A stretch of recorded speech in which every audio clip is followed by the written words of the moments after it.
Assalamualaikum warahmatullahi wabarakatuh. Perkenalkan, nama saya Sinta Yilda. Saya dari program studi kimia 2021 dengan nomor induk mahasiswa 4311421061. Kali ini saya akan menjawab pertanyaan untuk UTS MKU PAI. Untuk pertanyaan yang pertama yaitu, menurut hadis Tirmizi diriwayatkan di mana hadis tersebut berisi tentang topik ijtihad percakapan Nabi Muhammad dengan Muais, yaitu tentang bagaimana permasalahan atau persoalan dunia yang tidak ditemukan dalam Al-Quran maupun As-Sunnah. Maka jawabannya yaitu berpatokan pada ijtihad. Yang kedua yaitu penjelasan ijtihad, di mana bila ingin berijtihad harus mengadakan riset yang dilakukan oleh seorang mujtahid. Mujtahid yaitu seorang yang harus menguasai bahasa Arab, dikarenakan ijtihad ini riset yang merujuk kepada Al-Quran dan As-Sunnah, serta menguasai ayat-ayat Al-Quran, serta hadis dan hukum-hukum metode ijtihad, serta harus paham dengan topik yang menjadi bahan untuk ijtihad. Untuk pertanyaan nomor 2, yaitu tentang bagaimana penerapan ijtihad di era milenial seperti sekarang. Nah, di era milenial seperti sekarang itu ada yang namanya bank sperma. Nah, bank sperma ini yaitu insemnia buatan atau jual beli sperma bagi pasangan yang belum dikaruniai momongan. Nah, dari penjelasan ini ada beberapa poin yang telah diperdebatkan oleh para ulama-ulama dunia maupun ulama Indonesia.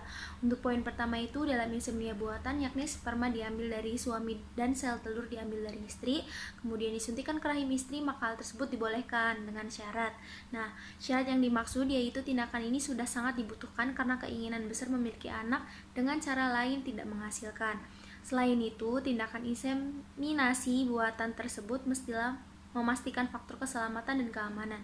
Nah, dalam permasalahan ini, ulama dunia pernah berkumpul di Amman, Yordania pada tahun 1986 untuk memutuskan hukum inseminasi buatan dalam forum Majma'ul Fiqhil Islami dalam keputusan berjudul Atfa'alul An-Naibib atau bayi tabung. Nah, forum yang saat itu juga dihadiri ulama dari Indonesia memutuskan beberapa hal. Untuk poin pertama, dalam inseminasi buatan, yakni sperma diambil dari suami dan sel telur diambil dari istri, kemudian disuntikan ke rahim istri, maka hal tersebut dibolehkan dengan syarat.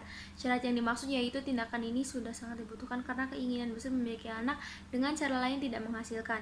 Selain itu, tindakan inseminasi buatan tersebut mestilah memastikan faktor keselamatan dan keamanan. Nah, syarat berikutnya yaitu aurat vital si wanita harus tetap tertutup. Tidak boleh juga memastikan tindakan inseminasi buatan ini untuk mutlak berhasil. Nah, kegagalan proses operasi perlu diperhitungkan, termasuk antisipasi pelanggaran amanah dari orang-orang rumah sakit yang sengaja mengambil sperma atau sel telur milik orang lain. Selain itu, forum tersebut mutlak melarang proses inseminasi buatan poin kedua hingga ke-6. Beberapa alasannya yaitu melibatkan orang lain yang tidak ada hubungan pernikahan sah.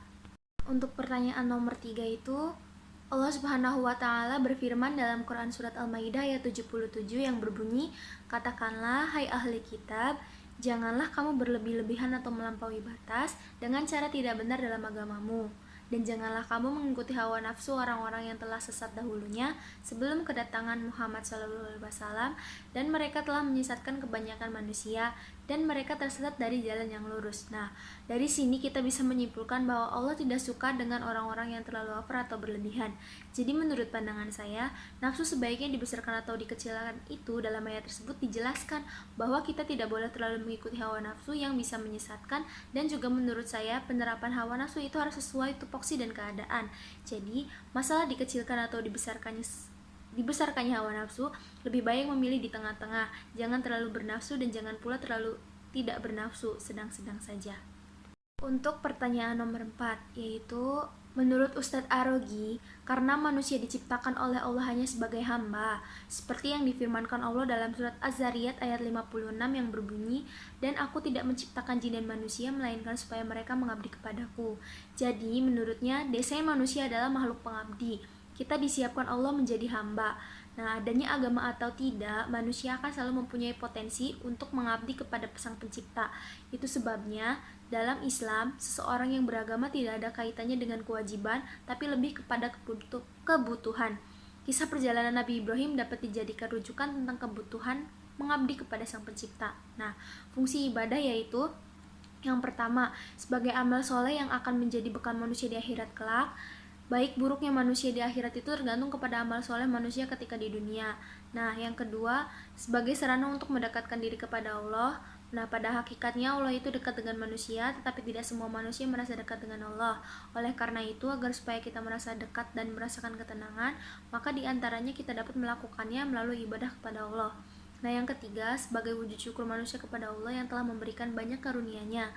Manusia banyak sekali mendapatkan karunia dan anugerah dari Allah, dan sebagai wujud syukur atas segala anugerah Allah tersebut, manusia dapat merealisasikannya melalui ketaatan beribadah.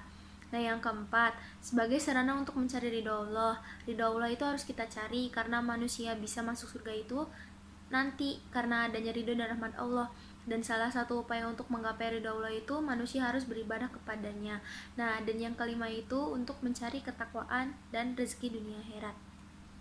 Untuk pertanyaan terakhir atau pertanyaan nomor 5 ini, jelaskan arti agama Islam. Nah, mengutip dari situs mui.or.id, kata Islam berasal dari kata dari aslama, yuslimu atau islaman, yang berarti tunduk, patuh, dan selamat. Islam berarti kepasrahan atau ketundukan secara total kepada ajaran-ajaran Islam yang diberikan oleh Allah Subhanahu wa taala. Mengutip juga dari Brilio.net, Islam adalah bahasa Arab merupakan masdar dari kata aslama yuslimu islaman, yang artinya taat, tunduk, patuh, berserah diri kepada Allah. Nah, sedangkan jika dilihat dari asal katanya, Islam berasal dari kata asalmu, aslama, islama, salim, dan salam. Masing-masing kata tersebut memiliki arti sebagai berikut, yaitu assalamu artinya damai, perdamaian. Maksudnya Islam adalah agama yang damai dan setiap muslim hendaknya menjaga perdamaian. Aslama artinya taat atau berserah diri. Maksudnya seorang muslim hendaknya berserah diri pada Allah dan mengikuti ajaran Islam dengan taat. Yang ketiga yaitu islaslama artinya berserah diri. Salim artinya bersih dan suci. Maksud dari kata ini merupakan gambaran dari hati seorang muslim yang bersih, suci, jauh dari sifat syirik atau menyekutukan Allah. Dan salam artinya selamat, keselamatan. Islam adalah agama yang penuh keselamatan. Jika seorang muslim menjalankan ajaran Islam dengan baik, maka Allah akan menyelamatkannya baik di dunia maupun di akhirat. Seperti itulah jawaban-jawaban saya mengenai pertanyaan-pertanyaan yang diajukan untuk UTS MKU PAI 2021 ini. Terima kasih. Wassalamualaikum warahmatullahi wabarakatuh.